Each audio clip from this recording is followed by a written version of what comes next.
आयुष के साथ बदतमीजी अब ऋषि बर्दाश्त नहीं करेगा। फाइनली ऋषि के सामने मनीषा और उसकी मां की सच्चाई आ जाएगी। वीडियो देखकर उड़ जाएंगे सभी के होश।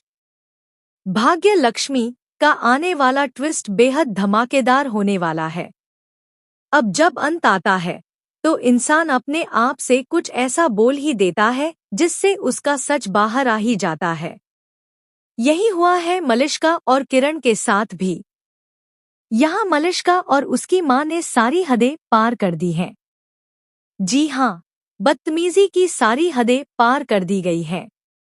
जहाँ किरण चीख चीख कर आयुष से कह रही होती है कि तुम सब लोग नीलम की मौत के जिम्मेदार हो, वहीं आयुष उन्हें चुप रहने के लिए कहता है, लेकिन वह चुप नहीं होती और लगातार उल्टा सीधा बोलती रहती हैं। जब आयुष फिर से चुप रहने के लिए कहता है तो मनीषा कहती है, तुम्हारी हिम्मत कैसे हुई मेरी माँ से इस तरह बात करने की? मैं ऋषि की होने वाली पत्नी हूँ, इस घर की मालकिन हूँ और ऋषि का बच्चा मेरे पेट में है। वह बार बार चिल्लाकर यही सब बातें कह रही होती है। उसी वक्त जब शालू आती है तो मनीषा उसे भी घर से निकल जाने के लिए कहती है। इसी दौरान आयुष का हाथ भी झटक जाता है।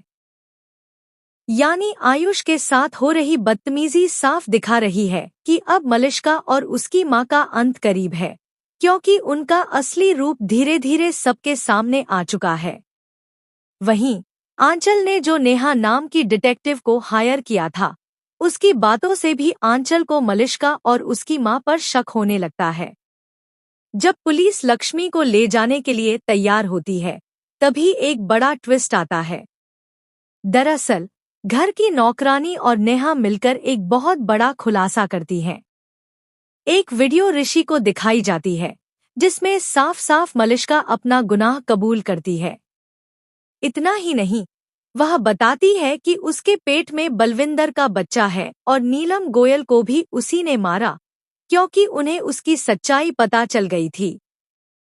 उसने इससे पहले भी इस परिवार के साथ बहुत कुछ गलत किया, लेकिन किसी को भी उसकी सच्चाई पता नहीं चल सकी। लेकिन इस बार उसका अंत हो चुका है। मलिष्का को जब धक्के मारकर घर से निकाला जाता है तो ऋषि इतना शॉक हो जाता है कि उसे यकीन ही नहीं होता कि उसने लक्ष्मी पर शक किया था, सिर्फ मलिष्का की बातों पर। अब ऋषि मलिष्का को धक्के मारकर घर से निकाल देगा। मलिष्का गिड़गिड़ाएगी, माफी मांगेगी, लेकिन ऋषि अब उसकी एक नहीं सुनेगा। तो दोस्तों, अब आने वाला है कहानी में असली मजा। देखना दिलचस्प होगा कि जब ऋषि इन दोनों को बाहर निकालेगा तो आयुष और ऋषि मिलकर कैसे सामना करेंगे लक्ष्मी का और उससे माफी कैसे मांगेंगे। फिलहाल आप कितने एक्साइटेड हैं इस धमाकेदार ट्विस्ट को देखने के लिए? हमें कमेंट करें, शेयर करें और बताएं कि क्या आप चाहते हैं कि जल्द से जल्द यह खुलासा हो और कहानी का हैप्पी एंडिंग हो। ऐसी ही टीवी की लेटेस्ट अपडेट्स के लिए चैनल को सब्सक्राइब करें।